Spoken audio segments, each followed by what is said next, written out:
ਜਵੇਦ ਚੌਧਰੀ ਦਾ 17 ਇਮਤਿਆਜ਼ ਬਣਦਾ ਸੀਗਾ ਕਿਉਂਕਿ ਉਹ ਦਰੂਦ ਸ਼ਰੀਫ ਪੜ੍ਹ ਕੇ ਚੋਰਾਂ ਦੀ ਕਰਪਸ਼ਨ ਦਾ ਦਫਾ ਕਰਦਾ ਵਾ। ਪਾਕਿਸਤਾਨ ਦੇ ਵਿੱਚ ਇੱਕ ਐਸੀ ਨਾਮਰਾਦ ਮਖਲੂਕ ਪਾਈ ਜਾਂਦੀ ਆ ਜਿਹੜੇ ਮਰੀਮ ਦੇ ਅੱਬੂ ਨੂੰ ਬਚਾਉਂਦਿਆਂ ਆਪਣੇ ਅੱਬੂ ਆਟੇ ਦੀਆਂ ਲਾਈਨਾਂ 'ਚ ਖੜੇ ਕਰ ਬੈਠੇ ਨੇ।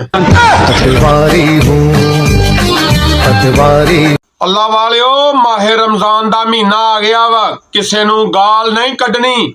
ਜੇ ਫਿਰ ਵੀ ਬਹੁਤ ਜ਼ਿਆਦਾ ਗੁੱਸਾ ਆ ਜਾਵੇ, ਤੁਸੀਂ ਨਹੀਂ ਰਹਿ ਸਕਦੇ। ਸਿਰਫ ਇੰਨੀ ਗੱਲ ਕਹਿ ਦਿਓ, ਜਾ ਓਏ ਤੇਰੇ ਮੂੰਹ ਦੇ ਉੱਤੇ ਲੱਖ ਨਵਾਜ਼ ਸ਼ਰੀਫ। ਕੀ ਕਹਤਾ ਜੇ? ਇਹ ਕਿਸੇ ਗਾਲ ਜਾਂ ਲਾਹਨਤ ਤੋਂ ਘੱਟ।